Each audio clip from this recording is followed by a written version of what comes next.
Liquidity crisis অর্থাৎ তারল্য সংকট যেটা ছিল সেটাও অনেকখানি এখন কাটতে শুরু করেছে?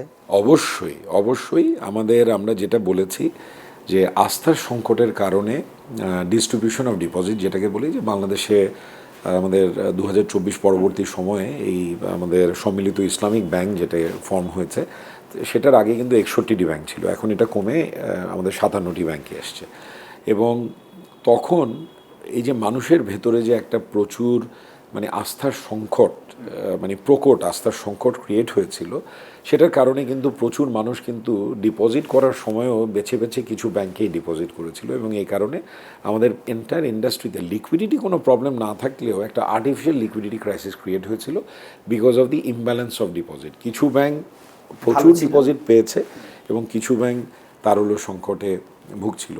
কিন্তু এই গত 2 বছরের এই জার্নি আমাদেরকে কিন্তু একটা বেটার জায়গায় নিয়ে গেছে। এবং আমরা যেটা দেখছি যে যেই ব্যাংকগুলো একটু প্রবলেমেও পড়েছিল তারাও কিন্তু আস্থার সংকট কাটিয়ে তারাও সিগনিফিক্যান্ট কিন্তু একটা গ্রোথ মোমেন্টামে চলে গেছে। এবং সেখানেও কিন্তু তারল্য দেখা দিয়েছে, সিগনিফিক্যান্ট লিকুইডিটি। যেমন আমি আমার নিজের ব্যাংক, ছোট ব্যাংক সম্পর্কে যদি বলি, যে বাংলাদেশ ব্যাংকের রিকোয়ারমেন্ট আছে কিছু রেগুলেটরি রেশিও, যেমন লিকুইডিটি কভারেজ রেশিও একটা বড়, যে তারল্য এটা আমাদের শর্ট টার্ম লিকুইডিটিকে আসলে আইডেন্টিফাই করে, মিনিমাম 100% থাকতে হবে। আমার ব্যাংক আমি গত জুনে প্রায় 297% মেনটেন করেছিলাম, আমি হাইলি লিকুইড ছিলাম।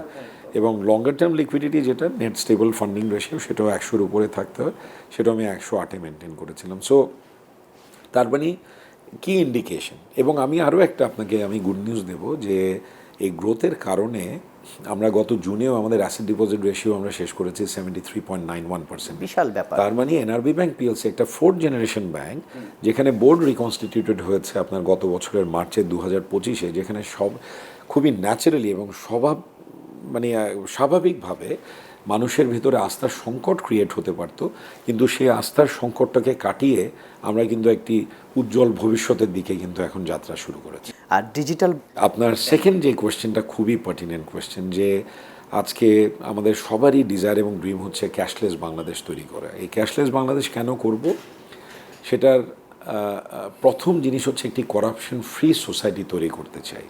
আজকে সব কিছু ক্যাশলেস হয়ে গেলে আপনি দেখবেন ব্রাইবারি কমে যাবে, করাপশন যেই আমাদের সোসাইটিতে যে করাপশনের পেনিট্রেশন আছে সেগুলো থেমে যাবে।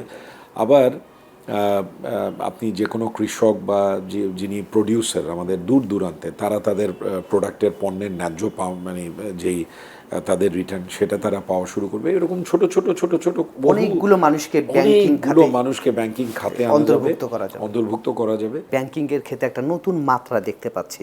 আমার ধারণা আরও অনেক ব্যাংক এটার দিকে হয়তো সামনে যাবে।